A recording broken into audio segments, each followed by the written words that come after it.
Hey everybody, welcome to another exciting Bible read through. Hope your day's going well. We're continuing our journey through the Bible all the way through Revelation.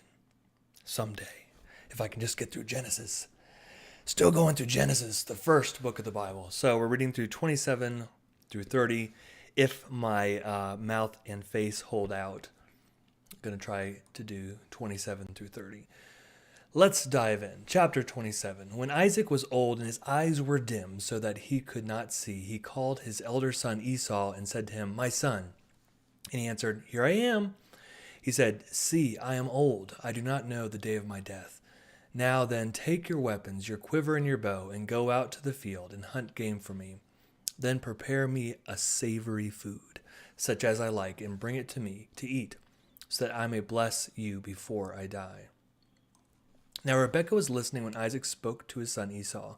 So when Esau went to the field to hunt for game and bring it, Rebekah said to her son Jacob, "I heard your father say to your brother Esau, 'Bring me game and prepare for me savory food to eat, that I may bless you before the Lord, before I die.' Now therefore, my son, obey my word as I command you. Go to the flock and get me 2 choice kids, so that I may prepare from them savory food for your father, such as he likes, and you shall take it to your father to eat, so that he may bless you before he dies." But Jacob said to his mother Rebekah, "Look, my brother Esau is a hairy man, and I am a man of smooth skin. Perhaps my father will feel me, and I shall seem to be mocking him, and bring a curse on myself, and not a blessing." His mother said to him, "Let your curse be on me, my son. Only obey my word, and go get them for me." So he went and got them and brought them to his mother, and his mother prepared savory food such as his father loved.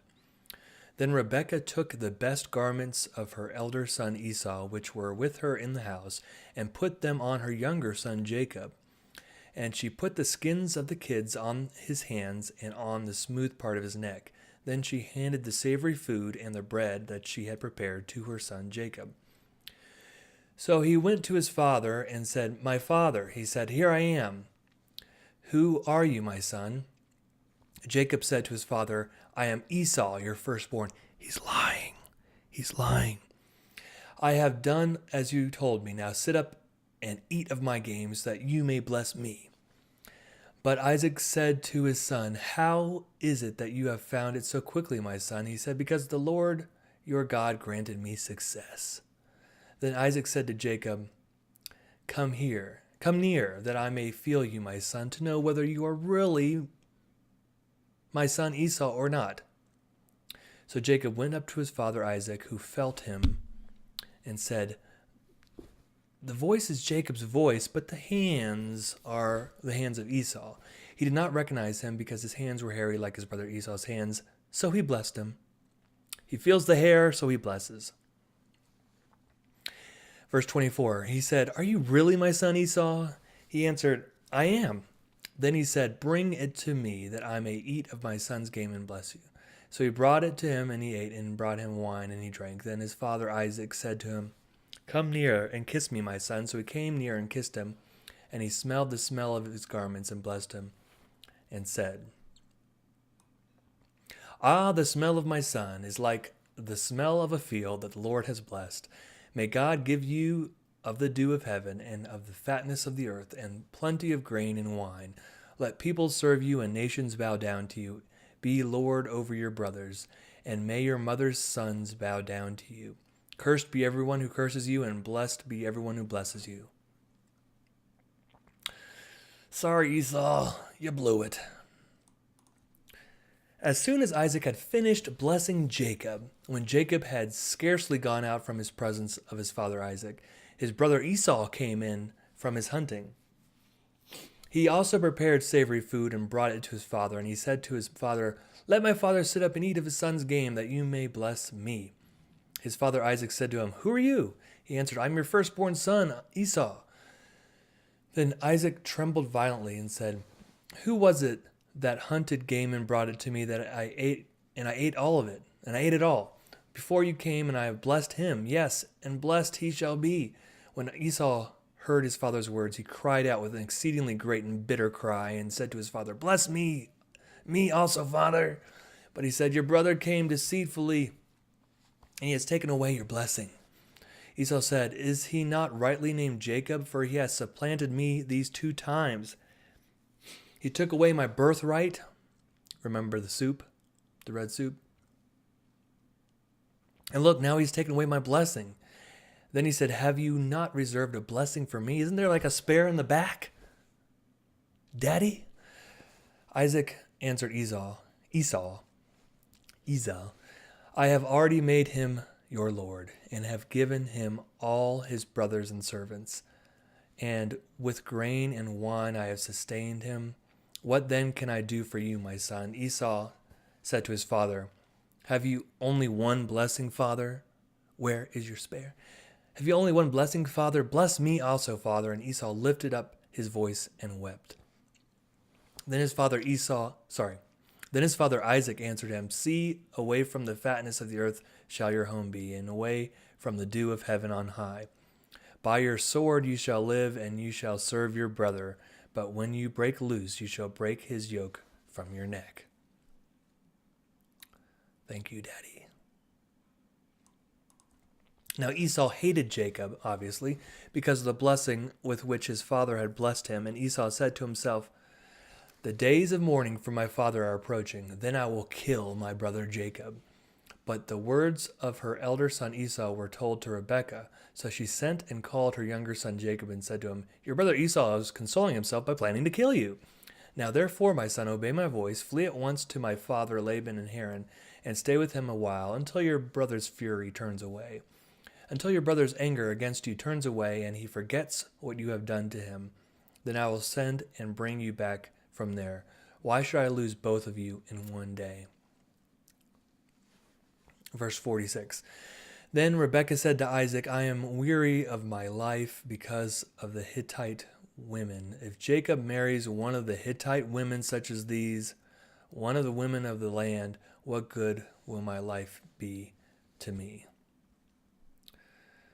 Okay. So Jacob is a little trickster. Chapter 28. Then Isaac called Jacob and blessed him and charged him, you shall not marry one of the Canaanite women. Go at once to Paddan Aram, to the house of Bethuel, your mother's father, and take as a wife from there one of the daughters of Laban, your mother's brother. May God Almighty bless you and make you fruitful and numerous, that you may become a company of peoples. May he give to you the blessing of Abraham, and to you and your offspring with you, so that you may take possession of the land where you now live as an alien, land that God gave to Abraham.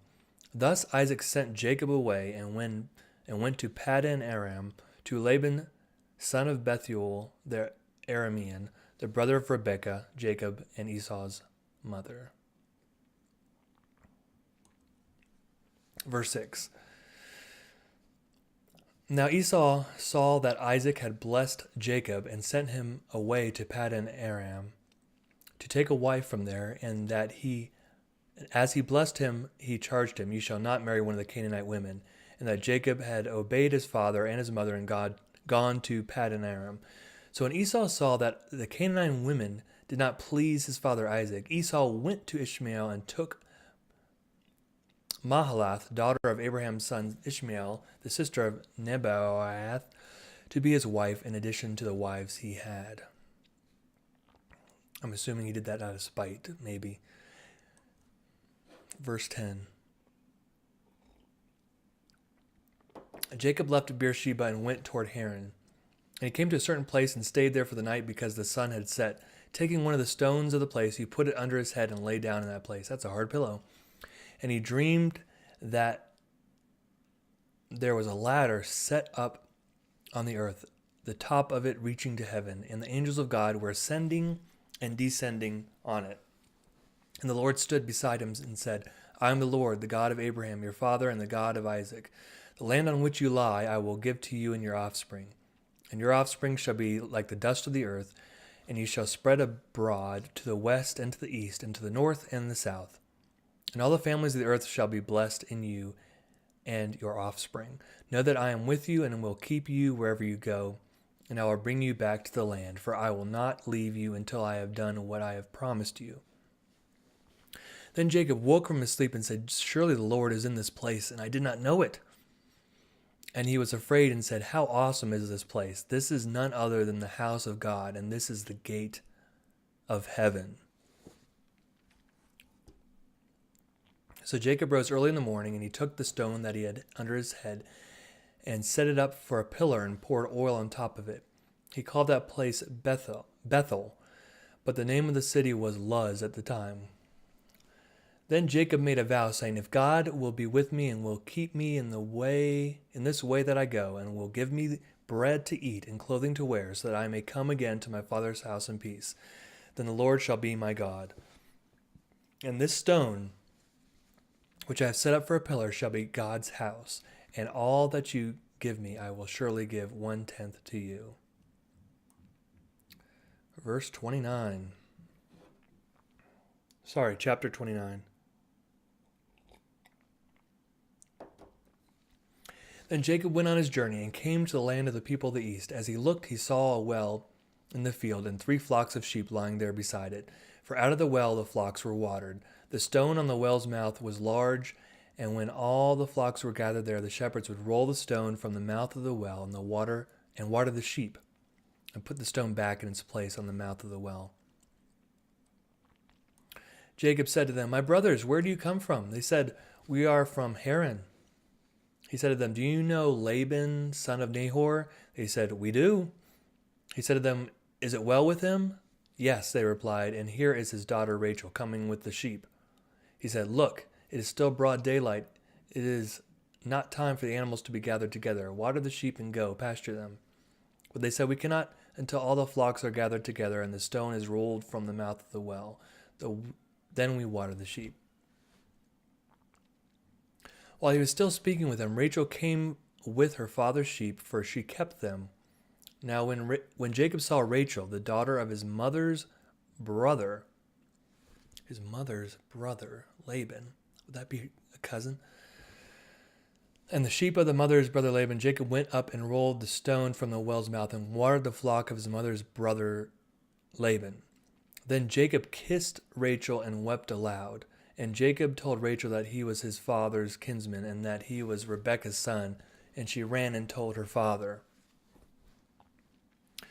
When Laban heard the news about his sister's son Jacob, he ran to meet him. He embraced him and kissed him and brought him to his house. Jacob told Laban all these things, and Laban said to him, "Surely you are my bone and my flesh." And he stayed with him a month.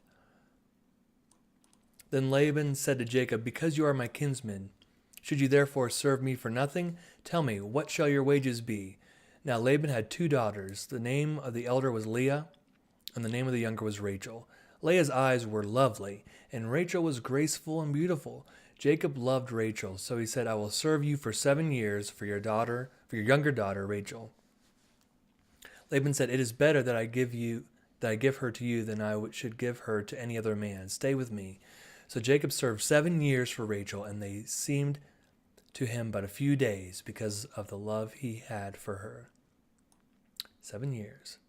Then Jacob said to Laban, "Give me my wife that I may go into her, for my time is completed." So Laban gathered together all the people of the place and made a feast. But in the evening he took his daughter Leah, and brought her to Jacob, and he went into her.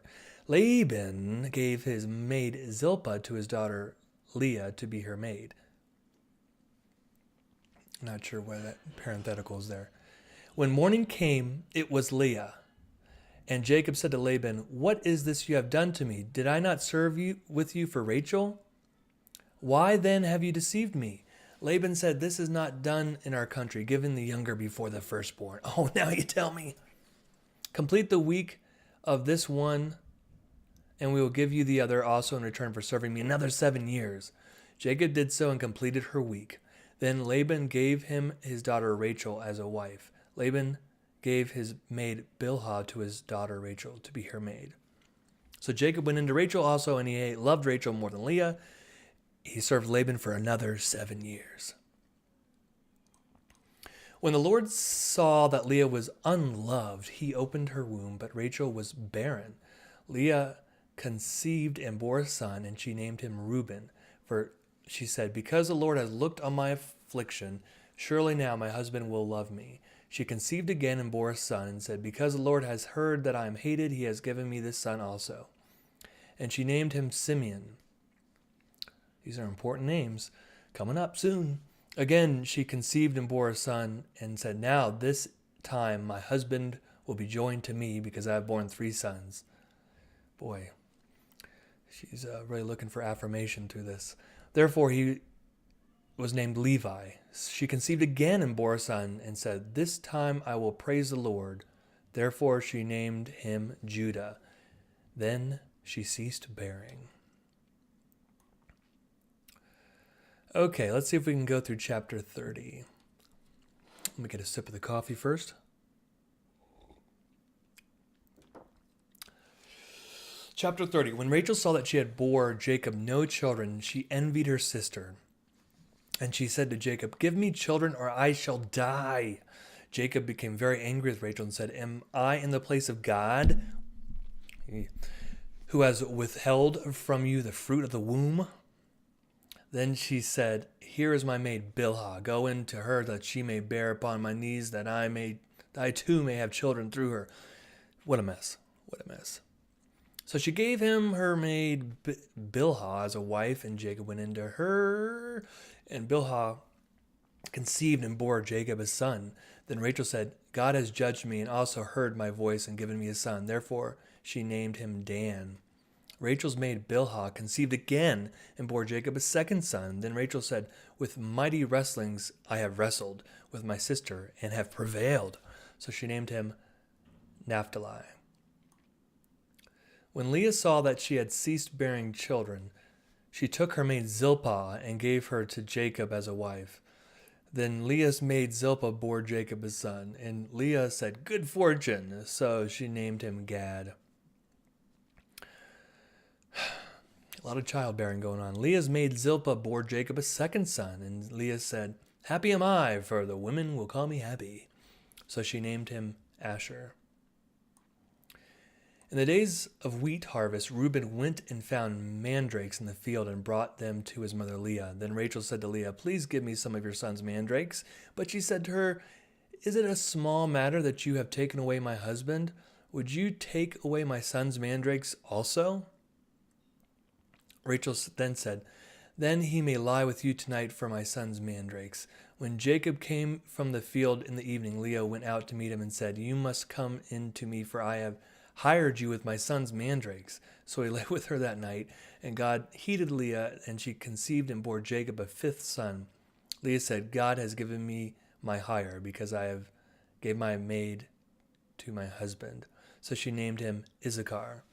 And Leah conceived again, and she bore Jacob a 6th son. Then Leah said, God has endowed me with a good dowry. Now my husband will honor me, because I have borne him 6 sons. Give me the honor. So she named him Zebulun. Afterwards she bore a daughter, and named her Dinah. Then God remembered Rachel, and God heeded her and opened her womb. She conceived and bore a son, and said, God has taken away my reproach. And she named him Joseph, saying, may the Lord add to me another son. Give me the sons. Give me the sons. Verse 25. When Rachel had borne Joseph, Jacob said to Laban, send me away, that I may go to my own home and country. Give me my wives and my children, for whom I have served you, and let me go. For you know very well the service I have given you. But Laban said to him, if you will allow me to say so, I have learned by divination that the Lord has blessed me because of you. Name your wages, and I will give it. Jacob said to him, you yourself know how I have served you, and how your cattle have fared with me. For you have had little before I came, and it has increased abundantly, and the Lord has blessed you wherever I turn. But now, when shall I provide for my own household also? He said, what shall I give you? Jacob said, you shall not give me anything. If you will do this for me, I will again feed your flock and keep it.